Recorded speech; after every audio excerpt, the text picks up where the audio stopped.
සුබම සුබ උදෑසනක් වේවා කියලා යේසුස් වහන්සේගේ නාමයෙන් ඉතාමත් ආදරයෙන් පිළිගන්නවා. ඉතින් මම විශ්වාස කරනවා හැම කෙනෙක්ම ඉතාමත් ප්‍රීතියෙන් මේ අනර්ග උදෑසන උන්වහන්සේගේ අභිමුඛයට එකතු වෙන්නේ නැති මේ යාඥා කාලයට. ඉතින් අපි යාඥා කාලයට යන්නට ප්‍රථමව සුළු මොහොතක් උන්වහන්සේගේ වචනය දෙසට අපේ කන් යොමු කරමින් අපි යාඥා කාලයට ඇතුළෙමු. ඉතින් අපි ශුද්ධ බයිබලයේ යොහාන් පොතේ 3 වෙනි පරිච්ඡේදයේ 16 වෙනි පදය අපි පොඩ්ඩක් කියවමු. ඉතින් ශුද්ධ ලියවිල්ල තුල මෙන්න මෙහෙම සඳහන් වෙනවා. මක්නිසාද දෙවියන් වහන්සේ ඒක ජාතක පුත්‍රයාණන් දෙන තරම් ලෝකයාට ප්‍රේම කළසේක. එසේ කළේ උන්වහන්සේ කෙරෙහි අදාහගන්න සෑම දෙනෙම විනාශ නොවි සදාකාල ජීවනය ලබන පිණිසය. ආමෙන්. අපි හැමෝම ප්‍රේමය ගැන කතා කරනවානේ. ප්‍රේමයේ ගීත අහනවා. ප්‍රේමයේ සම්බන්ධ සිනමා බලනවා. ඒත් සැබෑ ප්‍රේමය කියන්නේ මොකක්ද කියලා අපි හිතලවත් නැතුව ඇති. ප්‍රේමය කියන්නේ හැඟීමක් විතරක් නෙමෙයි. ප්‍රේමය කියන්නේ ඇතුළාන්තයෙන් එන්නා වූ කාරණාවක්. අම්මා කෙනෙක් බලන්න ඇයගේ දරුවන්ව රැක බලා ගන්න, උස්මහත් කරන්න කොච්චර දේවල් කරනවද?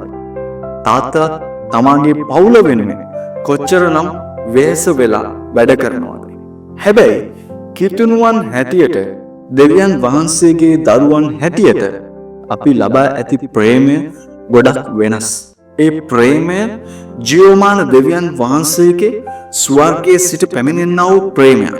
දෙවියන් වහන්සේ ස්වකීය ඒක ජාතක පුත්‍රයාණන් දෙන තරම් අපිට ප්‍රේම කළසේක නේද?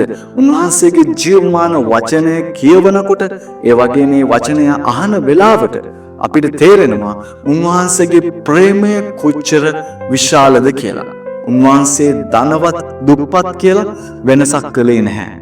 ඔබ විදේශ රටක හිටියත්, ඔබ ශ්‍රී ලංකා දේශයේ හිටියත්, ඔබ කොළඹ ප්‍රදේශයක හිටියත්, ඔබ පුංචි ගමක හිටියත් උන්වහන්සේ ඔබට ආදරේ. උන්වහන්සේ ඔබ සිටිනා වූ ස්ථානයේ සිටිනවා. උන්වහන්සේගේ එකම ඒක ජාතික පුත්‍රයන් අපිට දීලා උන්වහන්සේ ප්‍රේම කළා. ඔබ මොහොතක් කල්පනා කරලා බලන්න. ඔබට පුළුවන්ද කියලා ඔබගේ එකම දරුවව පූජා කරන්න, පරිත්‍යාග කරන්න, අවංකව සිතන්න. ඒක කොච්චර අමාරු තීරණයක්ද? ඒ දෙවියන් වහන්සේ ඒක කළා. ඔබ මා වෙනුවෙන්. උන්වහන්සේව විශ්වාස කරන අය කවදාවත් ලැජ්ජාවට පත්වන්නේ නැහැ. උන්වහන්සේ අතරමඟ දාලා යන්නේ නැහැ. උන්වහන්සේ අපිට අයහපතකින් කවදාවත් උන්වහන්සේ අපිව පරීක්ෂා කරන්නේ නැහැ. උන්වහන්සේ අපිව ආරක්ෂා කරන්න, අපිට හොඳ ජීවිතයක් දෙන්න උන්වහන්සේ කැමතියි. අද ඔබ ඉන්නා වූ මේ ස්ථානයේ ඉඳගෙන ඔබගේ ප්‍රශ්න, පීඩා, අසාර්ථක දේ ගැන කල්පනා කරමින් ඔබ ඉන්නවනම් මම ඔබට කියන්න කැමතියි දෙවියන් වහන්සේ ඔබට ප්‍රේම කරනවා. මනුෂ්‍යයන් විදියට අපිට කෙනෙක් ප්‍රේම කළාම අපිත් ඒ ප්‍රේමයට පිළිතුරු දෙනවා. කවුරු හරි අපිට උපකාරයක් කරාම අපි ඒකට ස්තුති කියනවා. ඒ විදියටම අපි දෙවියන් වහන්සේගේ ප්‍රේමයට පිළිතුරු දෙන්න ඕනේ. විශ්වාස කරන්න. උන්වහන්සේව භාගයට විශ්වාස කරන්නට එපා. උන්වහන්සේව සම්පූර්ණයෙන්ම විශ්වාස කරන්න. ඔබගේ මුඛයෙන් ස්තුති කියන්න. අද දවසේ අපි ජීවත් වෙන්නේ උන්වහන්සේ දුන්නා වූ හුස්ම ටික නිසා. ඒ නිසා අපි ස්තුති කරමු. ඒ වගේම ඔබ ස්තුති කියන්න ඔබට දුන්නා වූ සියලු දේ නිසා. අද ඔබ ලස්සනට ජීවත් වෙනවා. අද ඔබ ලස්සනට ඇඳුම් පැළඳුම් මඳිනවා. ඉතින් ඔබට කිසිම අඩුපාඩුවක් නැතුව ඔබට දෙවියන් වහන්සේ ඔබට අනර්ග ශරීරයක් දීලා තියෙනවා. ඉතින් මේ දේවල් නිසා ඔබ උන්වහන්සේට ස්තුති කරන්න. ඔබගේ නිවසේ තිබෙනා මුළු තැන්ගේ පව උන්වහන්සේ හිස් කරන්නේ නැහැ. ඒ සියලු ආශිර්වාද වලින් ඔබට උන්වහන්සේ සියලු ඒ දේවල් තුලින් ඔබව උන්වහන්සේ ආශිර්වාද කරලා තියෙනවා. ඒ නිසා ඔබගේ මුඛය විවෘත කළ උන්වහන්සේට ස්තුති කරන්න. ඒ වගේම තමයි උන්වහන්සේ සමග අවංකව ජීවත් වෙන්න, උන්වහන්සේට විශ්වාසවන්තව ජීවත් වෙන්න, අන් අයට ප්‍රේම කරන්න, අන් අයට ඒ ප්‍රේමය බෙදන්න. ඉතින් අපේ ප්‍රේමය අද ඉඳලා වෙනස් වෙන්නට ඕනේ. අපි කොහොමද කලින් ප්‍රේම කළේ? අපිට කවුරු හරි ප්‍රේම කළොත් පමණයි අපි ප්‍රේම කරන්නේ. අපිට දෙයක් ලැබුණොත් පමණයි අපි දෙන්නේ. නමුත් උන්වහන්සේ අපිට ප්‍රේම කළේ ඒ විදියට නෙමෙයි. අපිට උන්වහන්සේ ප්‍රේම කළේ අපි උන්වහන්සේට අකීකරුව ගමන් කරති. අපි අන්ධකාරයෙන් ඉඳිද්දී අපි උන්වහන්සේට කැරලි ගසද්දී අපි උන්වහන්සේට විරුද්ධව කටයුතු කරද්දී උන්වහන්සේ අපිට ප්‍රේම කළා. ඉතින් ඒ ප්‍රේමයේ මිල ගොඩාක් වැඩි. ඒත් ඔබ ඒ මිල ගෙවන්නට අවශ්‍ය නැහැ. ඒ මිල දැනටම ගෙවලා ඉවරයි. එදා කුරුසයේදී යේසුස් වහන්සේ ඒ මිල ගෙවලා ඉවරයි. අද ඔබට තියෙන්නේ ඒ ප්‍රේමය පිළිගන්නට විතරයි. අද ඔබට තියෙන්නේ ඔබගේ සම්පූර්ණ හදවත විවෘත කරන්න විතරයි. අපි ආඥා කරමු. අපට බොහෝසේ ප්‍රේම කරන ජීවමාන දෙවියන් වහන්සේ ස්වාමිනී, මේ අනාගත කාලය නිසා ඔබ වහන්සේට ස්තුති කරනවා පියාණනි. ස්වාමිනී, මේ ස්ථානයේ සිටින්නා වූ මේ යාඥාව අසන්නා වූ සෑම හදවතක්ම ඔබ වහන්සේ දකිනවා පියාණනි.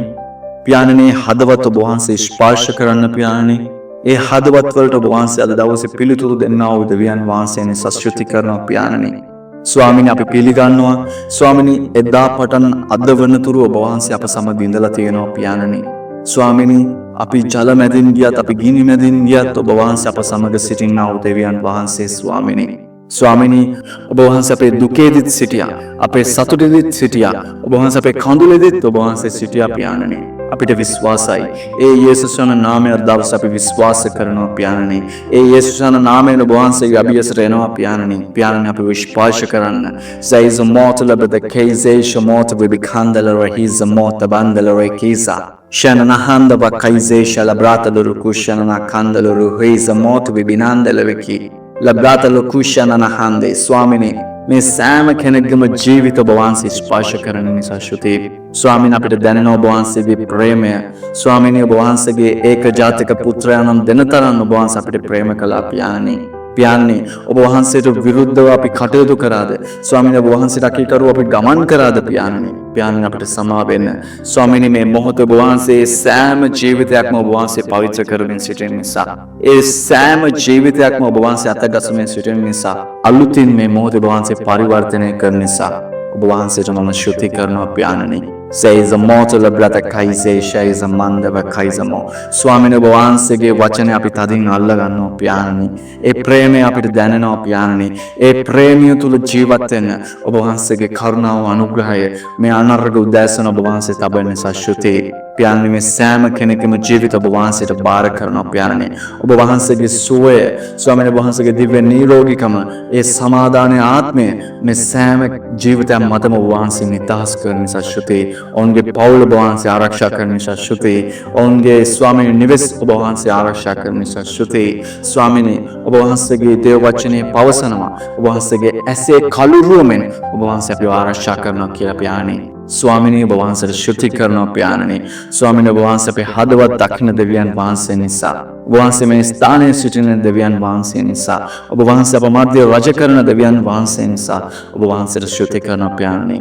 ඒ වගේම පියාණනි, මේ අනාර්ග උදෑසන ස්වාමීනි විශේෂයෙන් ස්වාමීනි බොහෝ අය ස්වාමීනි ඔවුන්ගේ රැකියා ස්ථානයට, ඔවුන්ගේ ව්‍යාපාරික ස්ථානයට ගමන් කරන්න සූදානම්ව ඇති. ස්වාමීනි, ඔවුන්ගේ සියලු දේ සාර්ථකව කරගන්නට ඔබ වහන්සේගේ ඒ ආලේපේ කරුණාව ස්වාමීනි මේ මොහොතේ ඒ ජීවිත මත නිදහස් කරන නිසා ශුති කරනවා පියාණනි. මේ සියලු කාරණා ඔබ වහන්සේගේ දෑතට බාර කරනවා යේසුස් වහන්සේගේ අති උතුම් වූ නාමයෙන්මය. ආමේන්. ආමේන්.